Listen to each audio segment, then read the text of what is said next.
दुरूद शरीफ पढ़ना।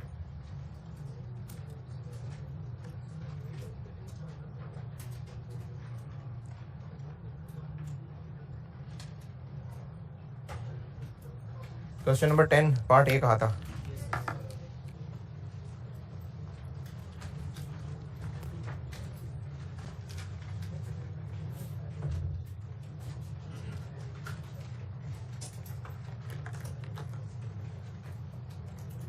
फिर कोई एतराज परेशानी?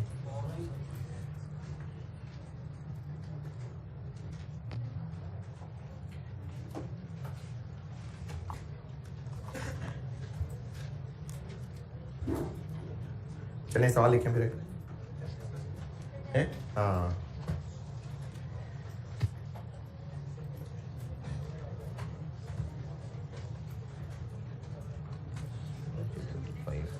ठीक है।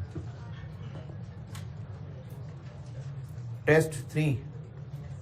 अच्छा, जिन्होंने नहीं भी किया लिखा नहीं, कोई बात नहीं है, मजीद फिर रह जाएगा। बस ज़बानी सुन लें, हो सकता है कभी ज़िंदगी में काम आ जाए बात।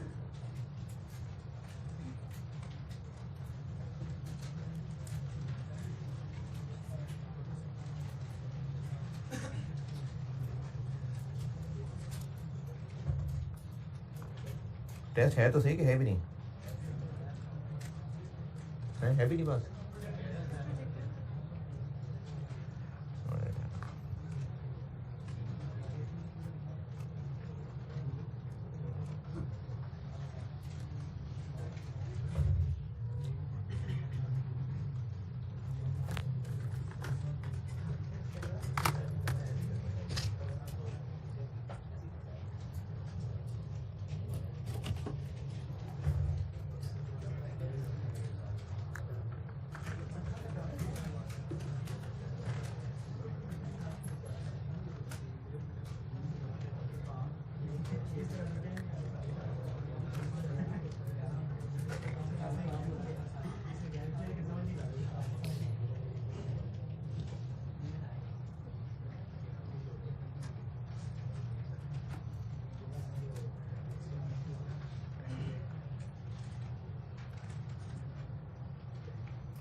वो उधर एक स्विच है, बंद करिएगा।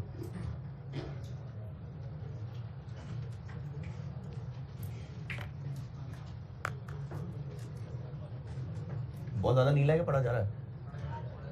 पढ़ा जा रहा है।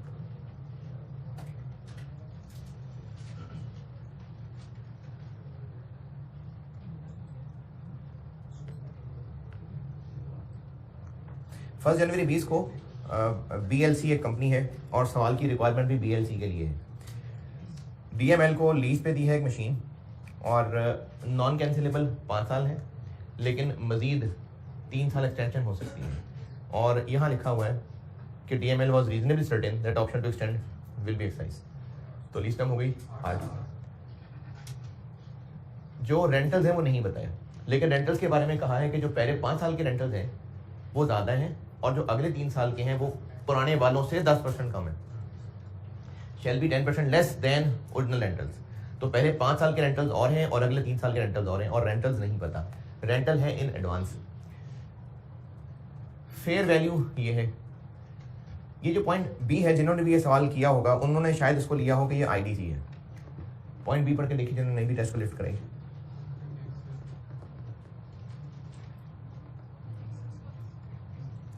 ये सवाल इस वक्त BLC का है जो कि लेसर है, DML लेसी है। पॉइंट बी में लिखा हुआ है DML इनकर्ड इतनी इनिशियल डायरेक्ट कॉस्ट, तो ये DML का IDC है, BLC का नहीं है। इसमें से 60% BLC ने इसको रीइंबर्स कर दिया।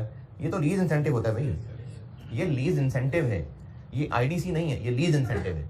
तो आईडीसी नहीं है इस सवाल में लेसर का, यही वजह है कि यही एनआईएल है ऊपर। ये फाइनेंशियल लेसर है या डीलर लेसर है? फाइनेंसर है, ये नाम से ही पता चल जाता होता है लीजिंग कंपनी, ये फाइनेंशियल लेसर है।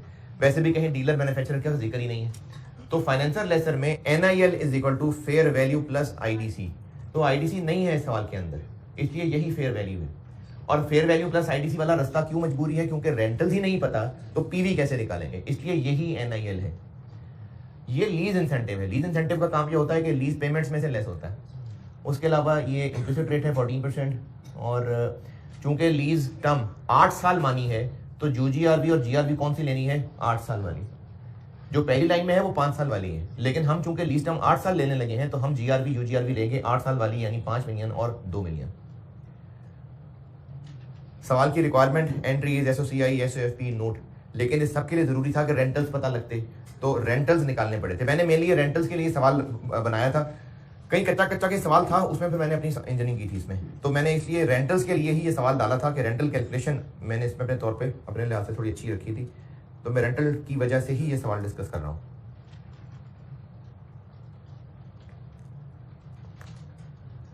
रेंटल्स निकालने का तरीका होता है कि हम लोग जो जो पता है वो लिख लेते हैं, बाकी आर मिसिंग होता है। ये क्वेश्चन पढ़ी जा रही है या मैं और बढ़ा दूँ उसको?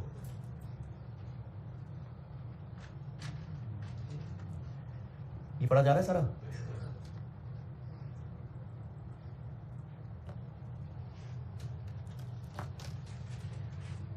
इस साइड पे एनआईएल और उसमें सिर्फ फेयर वैल्यू है। क्यों फेयर वैल्यू है? आईडीसी नहीं है। और इधर पीवी ऑफ जीआईएल यानी पीवी ऑफ लीज पेमेंट्स और पीवी ऑफ यूजीआरबी। यूजीआरबी कितनी है सवाल में? 2 मिलियन, इधर 2 मिलियन। जीआरबी और यूजीआरबी 5 और 2, तो यूजीआरबी 2 मिलियन है, जीआरबी 5 मिलियन है। अब इसमें वैल्यूज पुट करते हैं। फेयर वैल्यू ये है, दी हुई है, यही एनआईएल है क्योंकि आईडीसी नहीं है। आर नहीं पता। अच्छा, मैंने आर क्या किया? जो पहले 5 साल वाला आर था उसको मैंने आर कह दिया, और वो जो अगले 3 साल वाला था उसको मैंने 0.9 आर कह दिया। अब जो इससे मिसिंग फिगर आर निकलेगा वो कौन सा वाला आर होगा? वो जो ओरिजिनल पहले 5 साल वाला है। तो इसलिए इनमें मैंने आर रख लिया और अगले 3 में मैंने 0.9 आर रख लिया। इम्प्लिसिट रेट है, एडवांस है, 1 आर एज इट इज, बाकी 4 रह गए 14% पे। अगले 3 साल वाला 0.9 आर, उस पर पावर 3 एनविटी लगाई, लेकिन चूंकि वो डिलेड है तो उसको 4 साल और पीछे लेके आए। ये इनको इस तरह से देख के जिनको ना समझ लगे तो मैंने किया है ये 1 आर एज इट इज और 1 आर के ऊपर 1 - 1 प्लस 14% पावर -4, और ये पहले 5 साल हो गए। अगले 3 साल का रेंटल 0.9 आर होगा और उन पे लगेगी पहले पावर 3 डिस्काउंटिंग क्योंकि 3 रेंटल्स हैं और डिलेड हैं, इसलिए फिर उनको 4 साल और पीछे लाएंगे।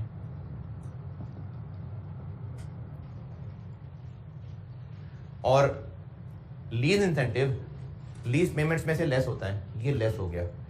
लीज इंसेंटिव क्या है? उसके आईडीसी में से, यानी उसके 4 मिलियन, लेसी के 4 मिलियन में से 60% हम रीइंबर्स कर रहे हैं, यानी 60% ऑफ 4 मिलियन कितना बना? 2.4। ये हमने उसको दिया, ये है लीज इंसेंटिव, तो वो 2.4 मिलियन ये यहां से लेस हो जाए। लीज पेमेंट्स में से लेस होता है, और बाकी फिर साथ पीवी ऑफ यूजीआरबी जो कि 5 मिलियन है, और साथ पीवी ऑफ यूजीआरबी, तो चाहे इसी को साथ कर दें।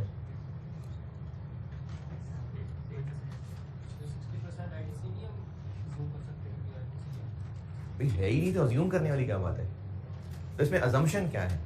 वैसे तो न्यूमेरिकली सेम आंसर आएगा क्योंकि आईडीसी होता तो यहाँ प्लस करके लिखते हैं, ये मैंने माइनस लिखा है वहां जाके प्लस ही हो जाएगा, तो न्यूमेरिकली तो वही बात है। लेकिन अज्यूम वाली क्या बात है जब क्लियरली कहा हुआ है कि हम उसको रीइंबर्स करके दे रहे हैं?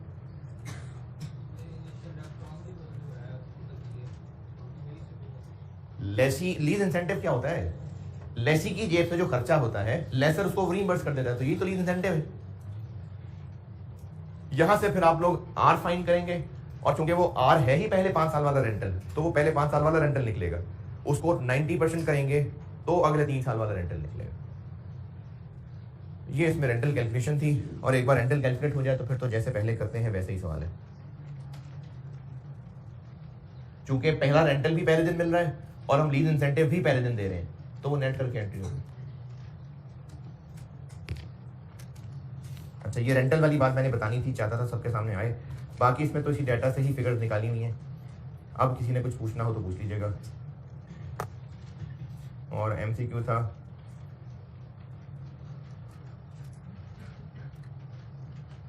इसमें लीज टर्म 7 हो जाएगी और लेकिन यूजफुल लाइफ 6 साल है, तो 6 पे डेप्रिशिएट करेंगे।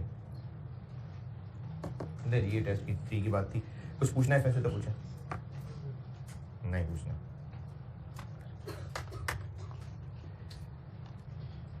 चलो सवाल लिखें, वो कर दीजिए like on.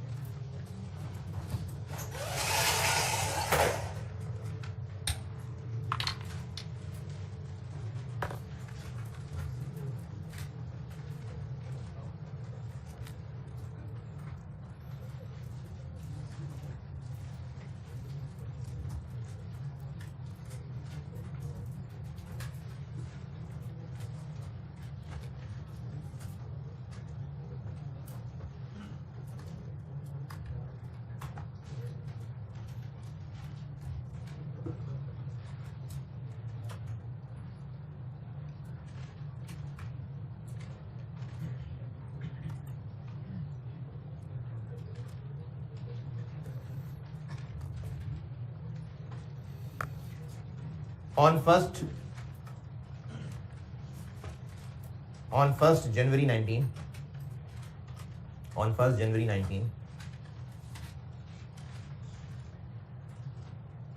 zero coupon debentures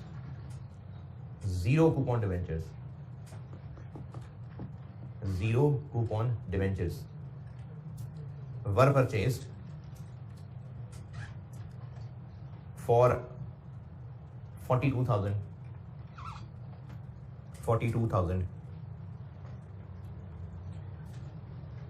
These debentures will be redeemed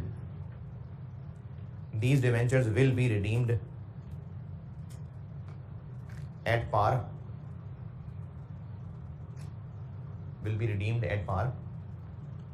और ब्रैकेट में लिखें दैट इज 50,000 रुपए, यानी पार कितनी है? 50,000 रुपए।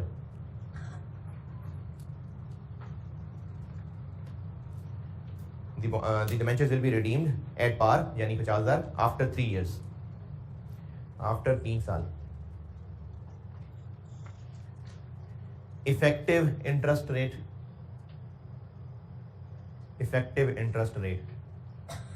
5.984%। रिक्वायर्ड है 3 साल की एंट्रीज। अच्छा, जीरो कूपन बॉन्ड क्या होता है? जीरो कूपन नाम से लग रहा है कि इसमें कूपन कितना होगा? 0। अरे वाह, बिल्कुल सही है, जीरो कूपन। तो इन्वेस्टर को क्या फायदा? Zero coupon. इन्वेस्टर को फायदा ये होता है कि जिस कंपनी ने ये डिबेंचर इशू किए, अच्छा कंपनीज जो डिबेंचर इशू कर रही हैं वो असल में बोरो कर रही है ना, तो जिस कंपनी ने डिबेंचर इशू किया उस डिबेंचर की फेस वैल्यू थी 100। कंपनी ने कहा कि कूपन को नहीं देंगे आपको, लेकिन आपका 100 रुपया लेट से आपको 10 साल बाद वापस कर देंगे, कोई कूपन नहीं देंगे, बस पूरा का पूरा 100 रुपया 10 साल बाद वापस कर देंगे। तो इन्वेस्टर को क्या फायदा? वो क्यों पैसे दे? तो जीरो कूपन बॉन्ड्स जब इशू किए जाते हैं तो इशू वो 100 पे नहीं होगा, वो डिस्काउंटेड इशू होगा, 72 का इशू कर लेते हैं। तो अब इस बोरोअर ने लिए आज 72, 10 साल बाद वापस 100 करेंगे, और इन्वेस्टर को क्या फायदा? 28 का फायदा। अब उसमें और बाकी नॉर्मल डिवेंचर में फर्क ये हुआ कि दरमियान में कोई कूपन नहीं है, वरना कमा ये भी लेगा, तो इनको जीरो कूपन बॉन्ड्स कहते हैं। तो इस कंपनी ने, इस इन्वेस्टर ने 42,000 के खरीदे, 3 साल तक कुछ नहीं मिलेगा कूपन, और बस तीसरे साल के एंड पे 50,000 वापस मिल जाएगा। इफेक्टिव इंटरेस्ट बता दिया। अब आप खुद ही इसका स्केड्यूल ट्राई करिए जरा, सोचें जीरो कूपन है, जीरो कूपन क्या हुआ? ये जो है ना, ये डिवेंचर्स, बोरिंग, ये जितनी भी बोरिंग हैं, इसके इस्लामिक वेरिएंट्स हैं। एग्जैक्टली इसका है कि नहीं वो मुझे याद नहीं है। पढ़ाए हैं कुछ ACC को, प्राइस इस्लामिक फाइनेंस। देखो ना, हैरत की बात यह है कि मैंने ACC पढ़ाया 2015 तक, गोरों की डिग्री ACC है, उनके 2 पेपर में मैं इस्लामिक फाइनेंस पढ़ाता रहा हूँ, F9 में और P4 में, आई कैप में नहीं था। हाँ, क्योंकि इस्लामिक बैंकिंग बहुत तेजी से फैल रहा है ना दुनिया के अंदर, वो तो उसको एज एन अपॉर्चुनिटी ही पढ़ते हैं ना, कि फैल रहा है, तो हम लोग करते नहीं हैं। हालांकि इस्लाम के अंदर फाइनेंस के बहुत ज़बरदस्त किस्म के प्रोडक्ट्स हैं। मसला यह ना कि हम आम आदमी समझता है कि इस्लाम का मतलब है भूखा रहना, प्यासा रहना, मर जाओ जाके, बस बिल्कुल फकीरों वाली जिंदगी गुजारोगे, ये इस्लाम है। बिजनेस का क्या काम है इस्लाम के अंदर? तो इस्लाम के अंदर बिजनेस की बहुत ज़्यादा प्रोडक्ट्स हैं। अच्छा, अभी तो टेबल बनाया ना। ट्रांजैक्शन कॉस्ट नहीं बताई तो नहीं है, तो इनिशियल मेजरमेंट कितने से हो जाएगी? है 42,000।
हाँ जी, डन। ये मैंने ना आपको एक रेंट हॉलिडे लीज में भी पढ़ाया था कि अगर दरमियान में खामोशी भी है फिर भी आपने लाइनें ज़रूर बनानी है। तो 31 दिसंबर 19, 31 दिसंबर 20 और 31 दिसंबर 21। पहला ओपनिंग बैलेंस होती है इनिशियल मेजरमेंट की अमाउंट 42,000, इंटरेस्ट इफेक्टिव रेट वाला, कॉन्ट्रेक्चुअल कैश फ्लो और क्लोजिंग बैलेंस। इंटरेस्ट 2513, कैश कुछ भी नहीं। 455 44513, 44513 पे इंटरेस्ट 266 और कैश कुछ भी नहीं। 47177, फिर 4 इस पे इंटरेस्ट 2823, कैश अब 50 पूरा मिल जाएगा। ये जीरो कूपन बॉन्ड होता है। एंट्रीज इन्वेस्टमेंट इन डिवेंचर्स डेबिट कैश क्रेडिट 42,000, 1 जनवरी 19। तीनों साल की एंट्रीज कही थी मैंने। 31 दिसंबर 19 इन्वेस्टमेंट इन debentures debit interest income credit, 31 दिसंबर 20, 31 दिसंबर 21 और 31 दिसंबर 21 कैश डेबिट इन्वेस्टमेंट इन डिवेंचर्स क्रेडिट। करें पूरी एंट्रीज फिर आगे चलते हैं।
कूपन नहीं मिल रहा।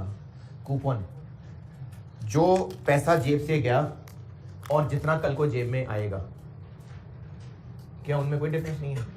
कितना डिफरेंस है? 8,000। ये इन्वेस्टर की इनकम है ना 8,000। तो इफेक्टिव इंटरेस्ट रेट मेथड क्या करता है? इस 8,000 को 3 साल पे फैला देता है। इन्वेस्टर है और दूसरे के लिए लायबिलिटी है, तो इन्वेस्टर की कमाई है ही इंटरेस्ट। कूपन नहीं मिल रहा लेकिन उसकी इनकम तो है ना, इस इनकम को ही इंटरेस्ट कह रहे हैं।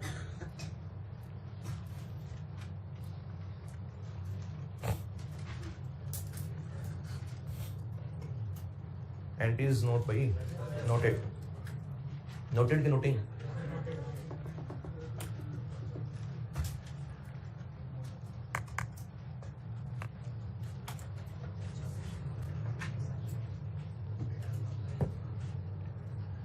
अच्छा, मैं ना एमोर्टाइज कॉस्ट से अगले लेवल पे जाने लगा हूँ, फेयर वैल्यू थ्रू ओसीआई।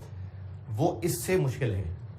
मैंने 3 सवाल आपके सामने हो गए। एक कल मैंने क्लास में खुद किया था, उसके अलावा शायद एक और भी शायद आपने किया था, मैंने डिस्कस नहीं किया था।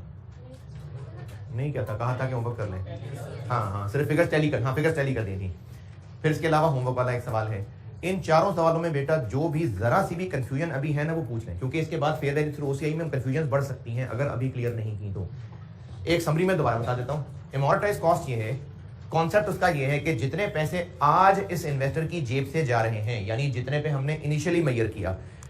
कितने पे इनिशियली मेजर किया? ये सवाल नहीं पूछ रहा, वैसे इस सवाल नहीं पूछ रहा। Fair value plus transaction cost, ये पैसा आज जेब से गया, कल को टोटल कितना पैसा जेब में वापस आएगा, ये सारा कॉन्ट्रैक्चुअल कैश फ्लो। इन दोनों में जो डिफरेंस है वही उस इन्वेस्टर की इनकम है।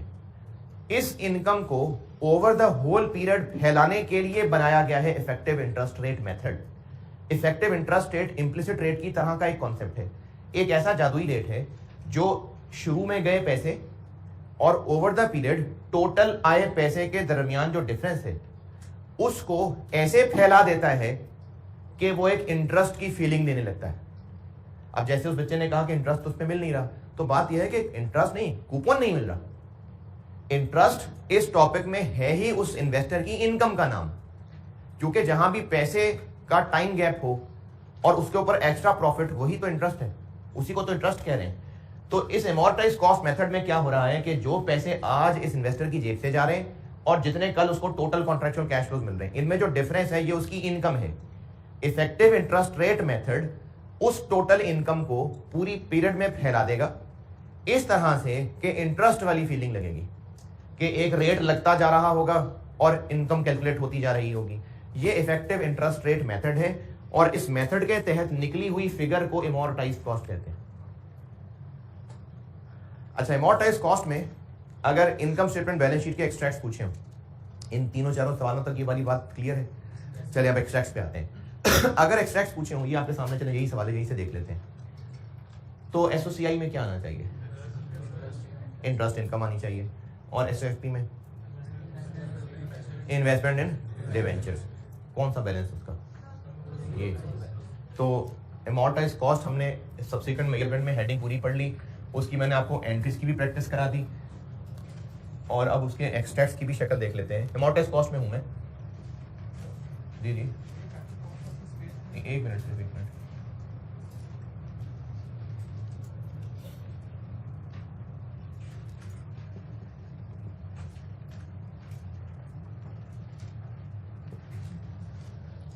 एसओसीआई में क्या आया करेगा? ट्रांजैक्शन कॉस्ट भी? यस सर, ट्रांजैक्शन कॉस्ट भी आएगी? नहीं, सिर्फ इंटरेस्ट इनकम आएगी। और ये इंटरेस्ट इनकम कैसे है? वो टेबल से निकलेगी। वही जो काम कर लिया, सिर्फ उसी की अंग्रेजी लिख के दे रहा हूं। इनकम स्टेटमेंट में जो इंटरेस्ट इनकम लिखेंगे वो इस टेबल में से कौन सी फिगर होगी? ये होगी ना। एंट्रीज क्या कर रहे थे? इन्वेस्टमेंट इन डिवेंचर्स, डेबिट और इंटरेस्ट इनकम क्रेडिट। तो ये है जो इनकम की फिगर है। तो एमोर्टाइज कॉस्ट मेथड में एसओसीआई में बस इंटरेस्ट इनकम आया करेगी।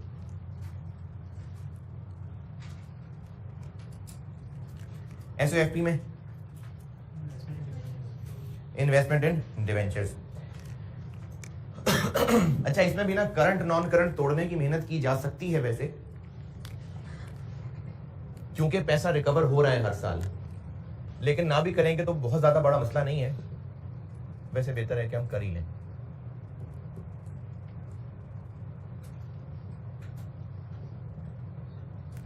वो जो इन्वेस्टमेंट इन डिवेंचर थे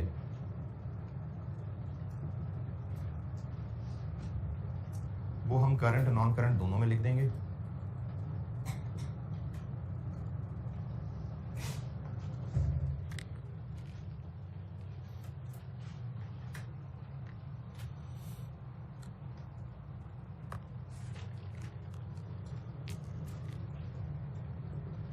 और करंट नॉन करंट में तोड़ने का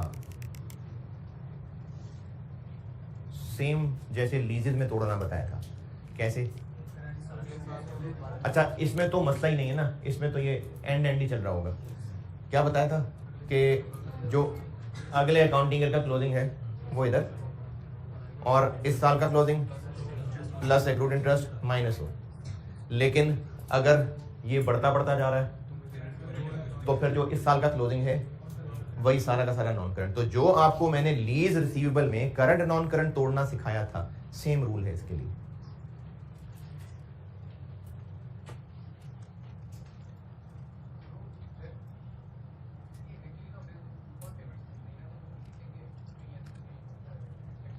तो वो तो नहीं, इंटरेस्ट एसोसीआई की बात कर रहे हैं। अरे यार, तो टॉपिक का सत्यानाश हो गया। हम क्या इसको इनकम कह रहे हैं? इनकम किसको कह रहे हैं हम? इसको कह रहे हैं। एंट्री क्या कर रहे हैं? इन्वेस्टमेंट इन debenture, debit, interest, income, credit, ये फिगर या ये फिगर, तो ये इनकम है ना। कूपन भी क्या इनकम स्टेटमेंट में क्या एंट्री कर रहे हैं इसकी कैश, डेबिट, और तो इसमें इस एंट्री में क्या है जो P&L में आएगा? कैश, डेबिट, इन्वेस्टमेंट इन डिवेंचर, क्रेडिट। इसमें से तो कोई P&L की आइटम नहीं है। ये है इन्वेस्टमेंट, डेबिट और इंटरेस्ट, इनकम, क्रेडिट। हाँ, ये इनकम है, ये एसोसीआई में आएगी। किसमें? इसमें नहीं आएगा क्योंकि तो बढ़ रहा है, आखिरी साल में आ जाएगा। दूसरे साल में ये करंट में शो हो जाएगा क्योंकि खत्म होने वाला है। आप क्या पूछ रहे हैं इधर जी? कैश और रिटेन अर्निंग्स हम बैलेंस शीट में नहीं दिखाया करते जी। बेहतर है तोड़ दे। असल में ना ये चीज कभी ऐसा टेस्ट नहीं हुई, इसलिए इस पे हतमी राय मुश्किल है कायम करना कि इतनी लिफ्ट करानी है कि नहीं करानी, लेकिन चलो करा लें लीज वाला। इमोर्टाइज कॉस्ट डन, एंट्रीज भी हो गई और उसके ये एसओसीआई एसओएफपी की चीजें भी आ गई सामने।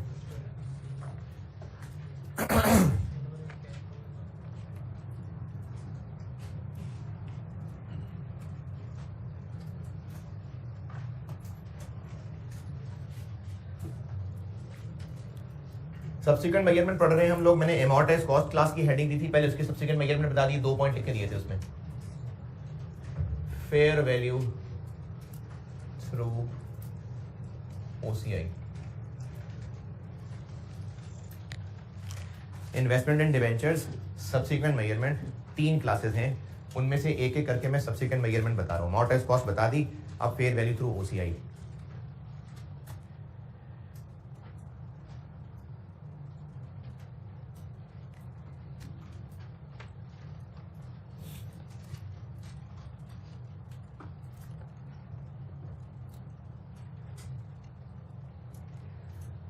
अच्छा, इसकी सब्सिक्वेंट मेजरमेंट में ना सस्पेंस खराब हो जाएगा जो मैं समझाना चाह रहा हूँ। अगर पहले अंग्रेजी लिख दी तो पहले सवाल कराता हूँ फिर अंग्रेजी लिखता हूँ।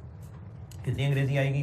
3 पॉइंट्स आएंगे, मतलब जितना पहले 2 आए थे उसमें 3 आ जाएंगे। देख लें कितनी जगह चाहिए, आधा पौना पेज लग जाएगा शायद आपको। तो इसके पॉइंट्स बाद में लिखवा देता हूँ क्योंकि सवाल से समझाऊंगा ना तो वो ज़्यादा अच्छा है, फिर अंग्रेजी लिखवा दूंगा। तो यहाँ जो अंग्रेजी लिखनी है 3 पॉइंट्स, उसकी जगह छोड़ दें और सवाल लिखें।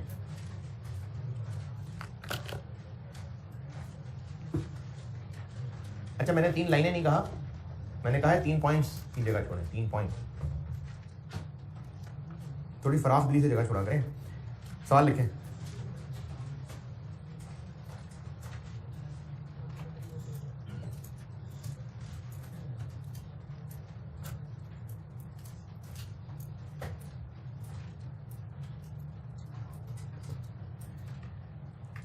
ऑन 1st जनवरी, चलो 19, ऑन 1st जनवरी 19,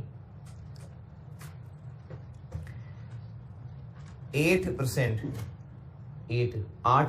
डिवेंचर्स, ये 8% क्या है?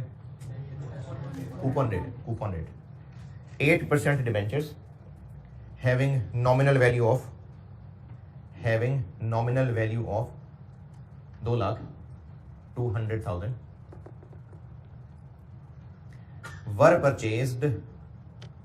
were purchased for 2,03,000 203,000.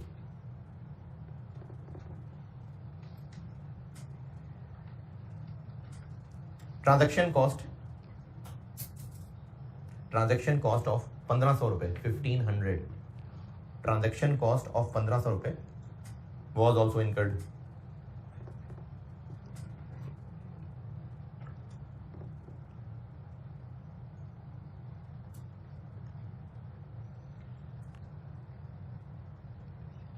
These debentures will be redeemed after 4 years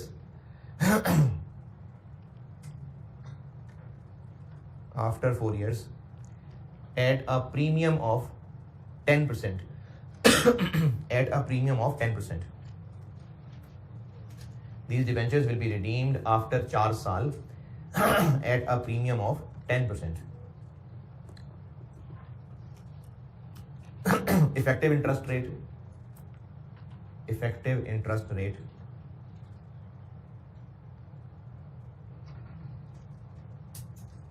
9.47%. Effective interest rate है 9.47%.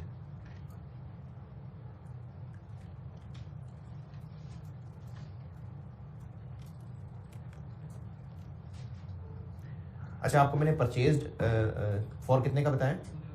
202 कर लें, सॉरी, इसको 202. परचेज्ड फॉर 202 है, 2,02,000. अब लिखें इनकी डिवेंचर्स की fair values of debentures were as follows. Date बताऊंगा, फेयर वैल्यू बताऊंगा. 1st जनवरी 19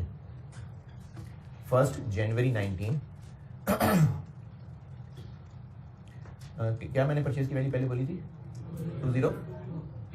अब पहले क्या बोली थी? 3. हाँ, तो फेयर वैल्यू 203. 1st जनवरी 19 की फेयर वैल्यू 203.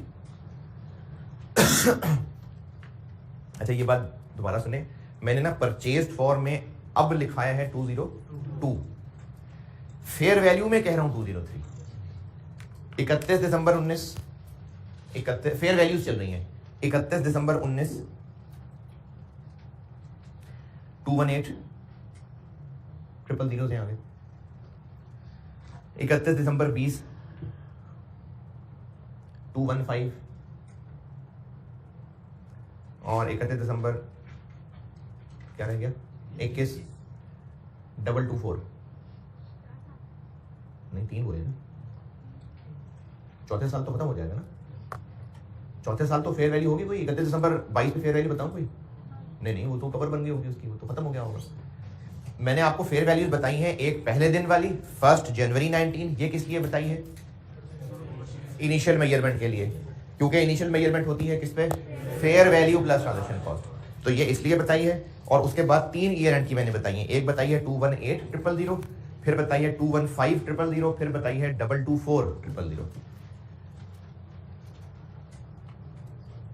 4 साल लेंथी हो जाता है सवाल, लेकिन अच्छा प्रैक्टिस हो जाएगी. सवाल की रिक्वायरमेंट 4 साल की जनरल एंट्रीज, 4 साल की जनरल एंट्रीज.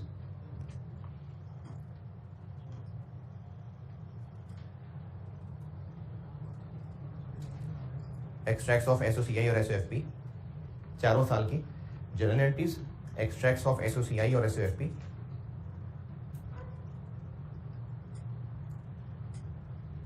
If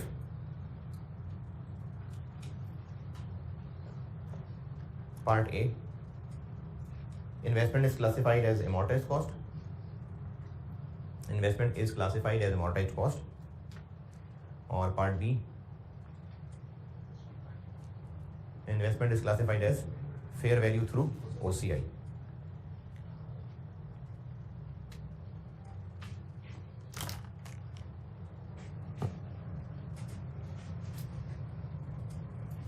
पहले करते हैं amortized cost ताकि एक बार और ये पक्का हो जाए, फिर OCI पे चलेंगे.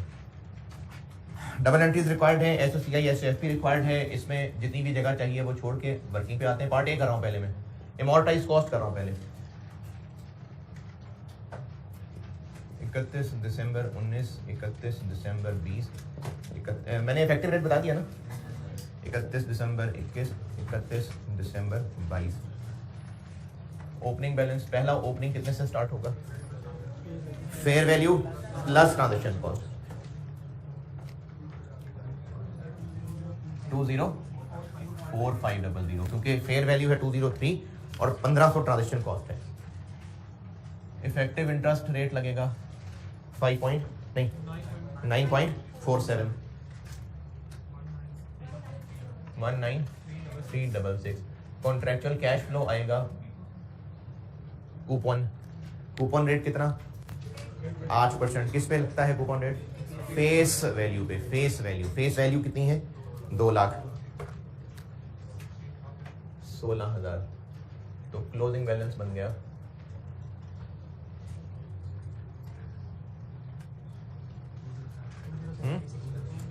207,866.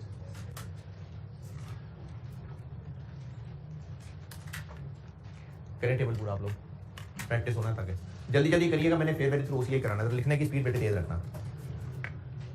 इसको पूरा करिए.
हाँ जी टेबल भर गया,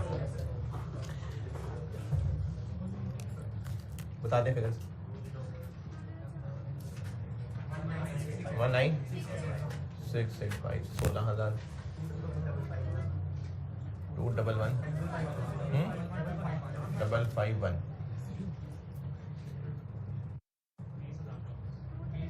20034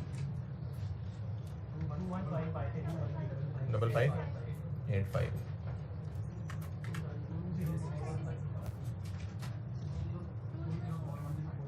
2015। 236 कैसे, आखिरी वाला 16,000 और वो जो रिडेम्पशन पे 220 मिलना है। ठीक, ये सब डन। पक्की बात है, कोई बहुत मुश्किल काम तो नहीं मोटर कॉस्ट ना। तो फिर ऐसा कर जल्दी से इनकी एंट्रीज भी खड़का दें, जल्दी जल्दी, बस 2 मिनट 3 मिनट चले, आ चले 5 हैं, आ चले 1 साल की कर दें, चले 1 साल की कर दें, पहले साल की कर दें। बस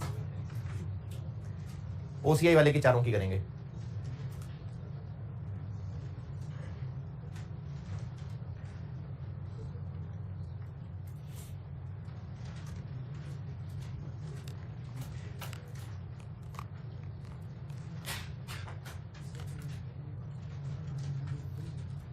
इमोर्टाइज कॉस्ट में अब अगली फेयर वैल्यूज का कोई काम नहीं होने लगा।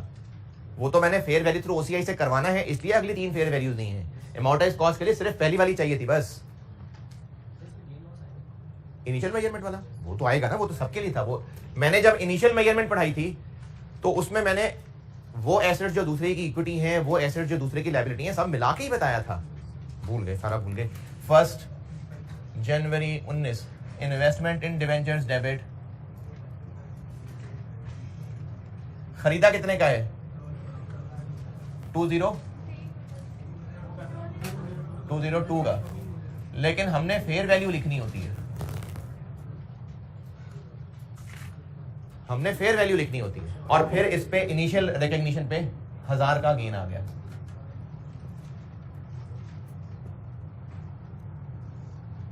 ये हमने इन्वेस्टमेंट परचेज कर ली।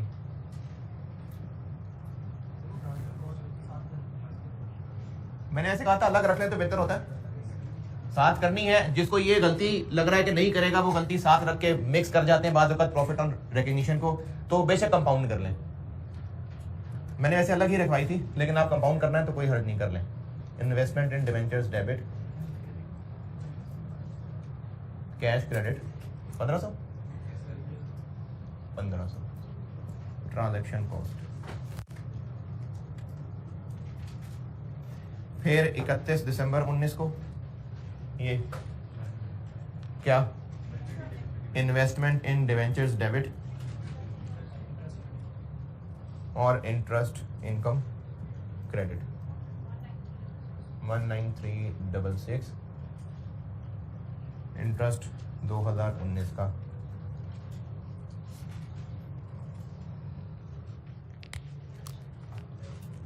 और कैश की एंट्री 31 दिसंबर 19, कैश डेबिट इन्वेस्टमेंट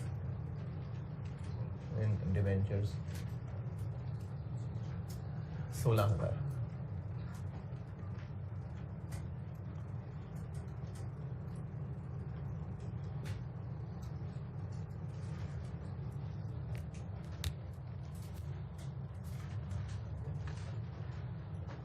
और उसके बाद हर साल ये और ये होती जाएंगी। 31 दिसंबर 20 की ये एंट्री 19685 से, 31 दिसंबर 21 की ये एंट्री 20034 से, 31 दिसंबर 22 की ये एंट्री 20415 से, 31 दिसंबर 19, 31 दिसंबर 20, 31 दिसंबर 21 16,000 से, 31 दिसंबर 22 236। ये हो गई एमोर्टाइज कॉस्ट की एंट्रीज।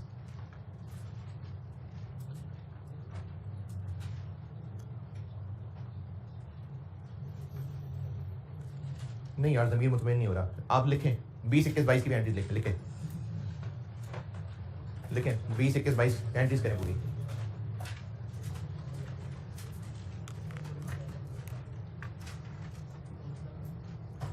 बीस 21, 22 की एंट्रीज करिए पूरी।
ठीक है, noted.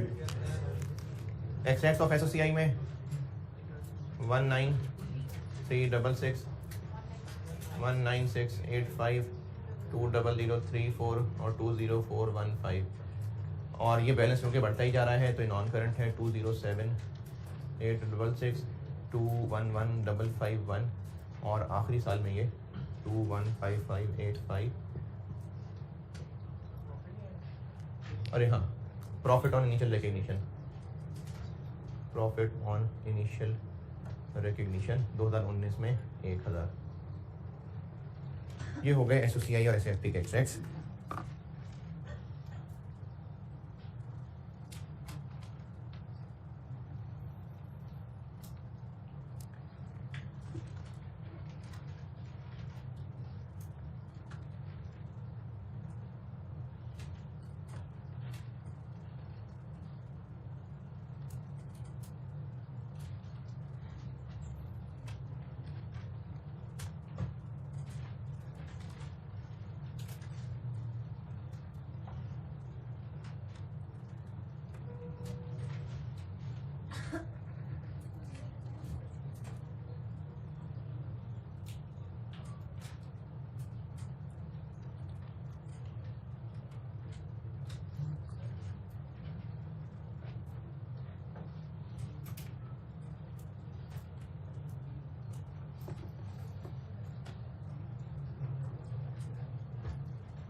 Noted. Fair value through OCI. Part B, fair value through OCI.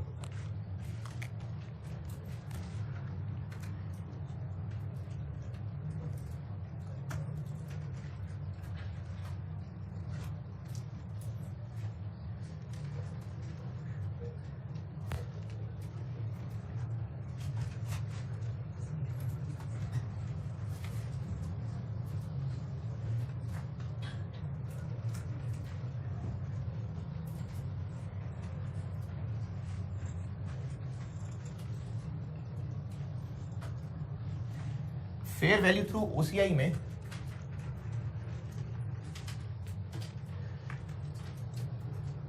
मैं एंट्रीज सही समझाना शुरू करता हूं। फर्स्ट एंट्रीज कर रहा हूं पहले। फेयर वैल्यू थ्रू ओसीआई कर दिया शुरू। 1 जनवरी 19। फेयर वैल्यू थ्रू ओसीआई और एमोर्टाइज्ड कॉस्ट दोनों की इनिशियल मेजरमेंट एक ही होती है, इसलिए पहली एंट्री वही।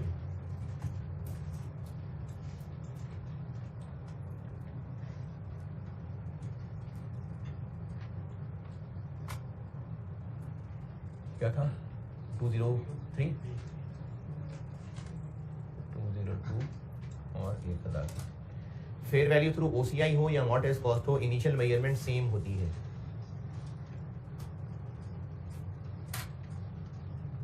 और ट्रांजैक्शन कॉस्ट भी investment in debentures, profit on recognition.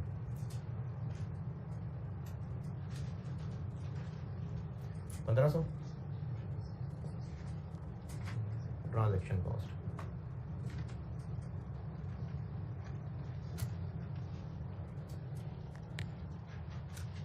अब बेशक ये फेयर वैल्यू थ्रू ओसीआई है, लेकिन ये डिवेंचर बिल्कुल वैसे ही सारी कैलकुलेशन होंगी, वही वाला टेबल बनेगा जो अमॉर्टाइज्ड कॉस्ट में बनता है। यानी अगर आपसे सवाल की रिक्वायरमेंट में अमॉर्टाइज्ड कॉस्ट भी पूछा है और फेयर वैल्यू थ्रू ओसीआई भी पूछा है, तो इसकी आधी से ज्यादा वर्किंग्स हो चुकी हुई हैं, हम वही यूज करेंगे। लेकिन अगर आपसे सवाल में पूछी ही सिर्फ फेयर वैल्यू थ्रू ओसीआई है, तो हमें अमॉर्टाइज्ड कॉस्ट वाली वर्किंग्स भी बनानी पड़ रही होंगी। दोबारा सुने, इसमें जो इंटरेस्ट इनकम है वो बिल्कुल उसी तरीके से कैलकुलेट होगी, इनफैक्ट वही होगी जो अमॉर्टाइज्ड कॉस्ट में हो रही थी। तो हमें वही टेबल दोबारा बनाना पड़ेगा। लेकिन क्योंकि इस सवाल में बना चुके हैं तो बस ठीक है, बना चुके हैं, सेम वही वाली फिगर्स की एंट्रीज आनी शुरू हो जाएंगी। 31 दिसंबर 19 इन्वेस्टमेंट इन डिवेंचर्स डेबिट और interest income credit 19366 interest for 2019। और चूंकि कैश भी मिल तो उतना ही रहा है, कैश तो वही है जो कॉन्ट्रैक्चुअल कैश फ्लो है, उसकी एंट्री भी वही होगी। इसी से आगे चल रहा हूं। 31 दिसंबर 19 कैश डेबिट इन्वेस्टमेंट इन डिवेंचर्स क्रेडिट कितना था? 16,000। तो एमोर्टाइज कॉस्ट हो या फेयर वैल्यू थ्रू ओसीआई हो, सेम एंट्रीज हैं। एक एंट्री बस एक नई है इसमें, बस फेयर वैल्यू थ्रू ओसीआई में एक एंट्री बस नई है क्योंकि उसको फेयर वैल्यू पे लाना होगा, उसके अलावा बाकी वही एंट्रीज हैं।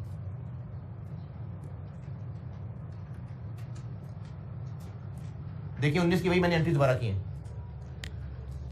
बस एक काम इसमें नया ये करेंगे कि जो ईयर एंड है उस पे इस इन्वेस्टमेंट की फिगर को फेयर वैल्यू पे ले जाएंगे। ये एंट्रीज करने के बाद यहां तक अभी इस वक्त इन्वेस्टमेंट अकाउंट में बैलेंस क्या आ रहा है? 207, वही जो टेबल में आ रहा था। जबकि फेयर वैल्यू क्या है? तो हमें इस इन्वेस्टमेंट के अकाउंट को 207 से 218 तक पहुंचाना है। गेन लॉस इन्वेस्टमेंट इन डिवेंचर्स डेबिट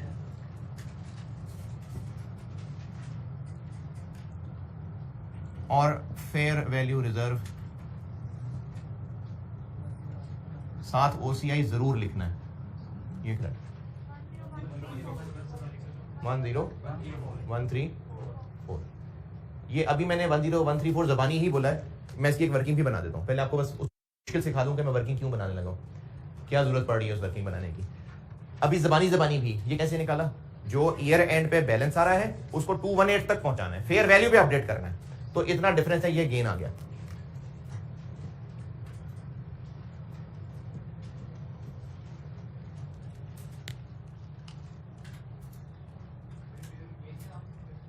ओसीआई जरूर लिखना है, बेशक गेन का वर्ड लिख दें, ओसीआई जरूर लिखना है।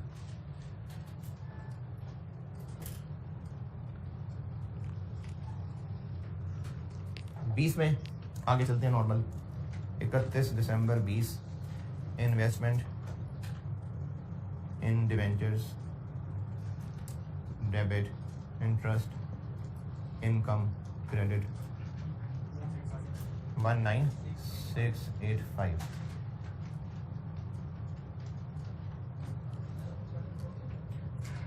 है। हाँ बिल्कुल सही है, देता जवाब भी। और कैश डेबिट इन्वेस्टमेंट इन डिवेंचर्स 16,000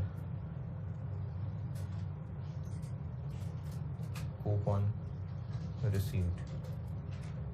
अच्छा, अब जो थोड़ा सा भी होश में बैठा हो उसको एक बात ये पूछनी चाहिए जरूर कि हमने जब इस एंट्री के करने से इन्वेस्टमेंट की वैल्यू बदल दी तो अगले साल का इंटरेस्ट फिर ये तो नहीं रहेगा, ही रहेगा, नहीं रहेगा, इन्वेस्टमेंट ही बदल दी भाई।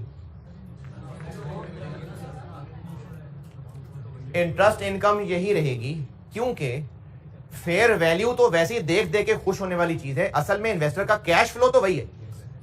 इन्वेस्टर का कैश फ्लो तो यही है कि जेब से इतने पैसे निकले थे। देखें फेयर वैल्यू बढ़ रही है ना तो गेन है, उसको हम एक अलहदा गेन कह देंगे। इंटरेस्ट इनकम वही है कि टोटल पैसे जेब से कितने गए थे और जो टोटल पैसे जेब में आ रहे हैं उनका डिफरेंस लिया, क्या करता है इफेक्टिव रेट मेथड, उसको फैला देता है और उसको इंटरेस्ट इनकम कहता है।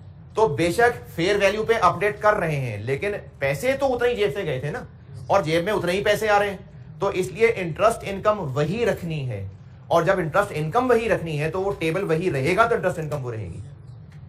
इसलिए वर्किंग में हमें टेबल वही अमोर्टाइज कॉस्ट वाला ही चलाना पड़ेगा। अगर इस सवाल की रिक्वायरमेंट अमोर्टाइज कॉस्ट भी है तो मेहनत हो चुकी, नहीं है फेयर वैल्यू थ्रू ओसीआई का सवाल है, फिर भी हमें अमोर्टाइज कॉस्ट वाला टेबल ही बनाना होगा क्योंकि इंटरेस्ट इनकम वहीं से लेनी है। अब रहा मसला कि टी अकाउंट तो बिगड़ गया, तो कोई बात नहीं, कोई मसला नहीं, इंटरेस्ट इनकम वैसी ही रहनी।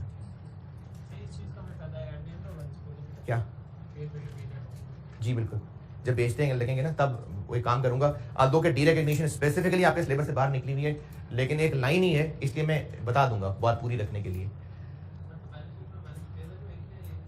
अभी तो शुरू किया, अभी एंट्रीज है, बैलेंस शीट तक पहुंचते हैं। ये वाली बात ओके। इंटरेस्ट इनकम ऐसे ही रहेगी क्योंकि इफेक्टिव इंटरेस्ट रेट मेथड वैसे ही है कि जेब से पैसे कितने गए थे। इस फेयर वैल्यू अपडेशन का इंटरेस्ट इनकम पे कोई फर्क नहीं पड़ेगा।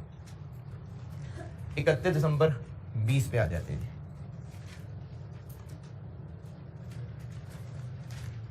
31 दिसंबर 20 फिर से फेयर वैल्यू पे अपडेट कर लेते हैं। कितनी, अब कितनी है फेयर वैल्यू? 215। तो 215 को किससे कंपेयर करें? किससे?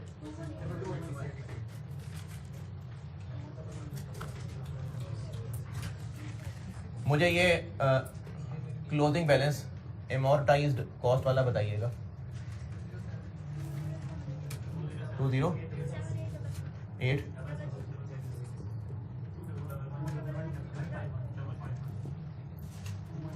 215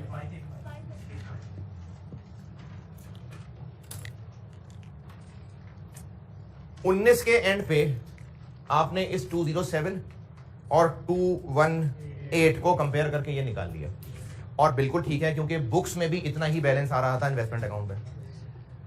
लेकिन अब 2020 के एंड पे बुक्स में इतना बैलेंस नहीं आ रहा, नहीं आ रहा इतना। आप कैलकुलेटर पकड़ के देख लें, इन्वेस्टमेंट इन डिवेंचर्स जहां जहां डेबिट हो रहा है, जहां जहां क्रेडिट हो रहा है, प्लस माइनस करके चेक कर लें कि इस एंट्री तक इन्वेस्टमेंट इन डिवेंचर में क्या बैलेंस आ रहा है। In other words T account बना लेना, इन्वेस्टमेंट इन डिवेंचर्स जहां जहां डेबिट जहां जहां क्रेडिट है, इंक्लूडिंग दिस प्लस माइनस करके देख लें। 31 दिसंबर 20 पे इन्वेस्टमेंट इन डिवेंचर में ये बैलेंस नहीं आ रहा होगा।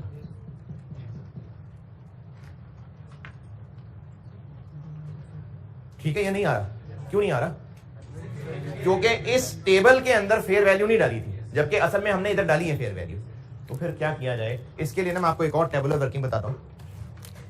हम एमोर्टाइज वाली वर्किंग भी करेंगे, और जब वो कर लेंगे तो फिर एक और टेबल बनाएंगे। ये टेबल होगा जब फेयर वैल्यू थ्रू ओसीआई है तो।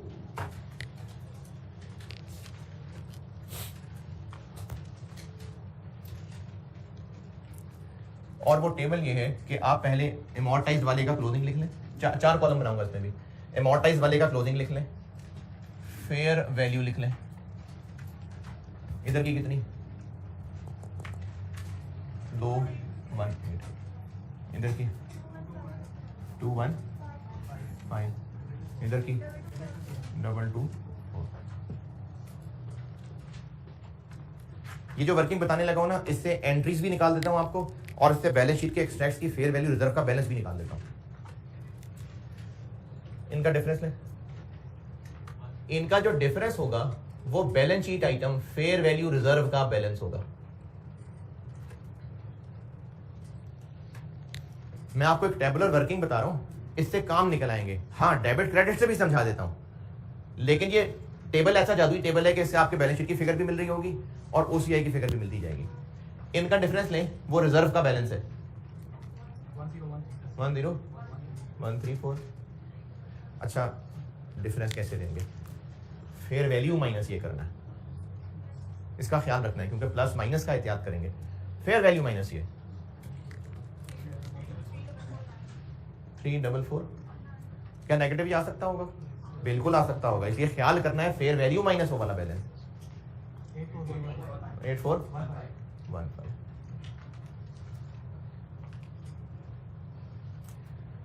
ये जो कॉलम आ गया ना, ये बैलेंस शीट के एक्सट्रैक्ट्स में फेयर वैल्यू रिजर्व का बैलेंस है, जैसे कह लें फेयर रिवैल्यूएशन सरप्लस का बैलेंस। ये रिजर्व का बैलेंस है, और आप इस रिजर्व के बैलेंस में जो चेंजेस हैं वो ओसीआई यानी एंट्री की अमाउंट है। समझ आई बात? ये रिजर्व बैलेंस शीट आइटम का बैलेंस है, और जो उसमें चेंज आ रही है वो एंट्री की अमाउंट है। पहली तो यही चेंज है ना, फिर क्या चेंज आ रही है? कम हो रहा है, बढ़ रहा है? कम हो रहा है ना, यानी नेगेटिव 6685।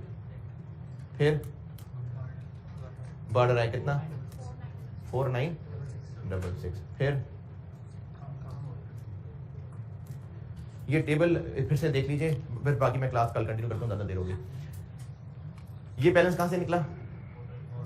एमोर्टाइज कॉस्ट की जो मेहनत हो चुकी, अगर ना हुई होती इस सवाल में, एमोर्टाइज कॉस्ट की रिक्वायरमेंट ना होती, फेयर वैल्यू थ्रू ओसीआई का ही सवाल होता, फिर भी हम एमोर्टाइज कॉस्ट का पूरा टेबल बनाते क्योंकि इंटरेस्ट की फिगर चाहिए। फिर वो जो उसका क्लोजिंग होता, उससे यहाँ ये दूसरा टेबल शुरू होगा। ये क्या है? Fair value.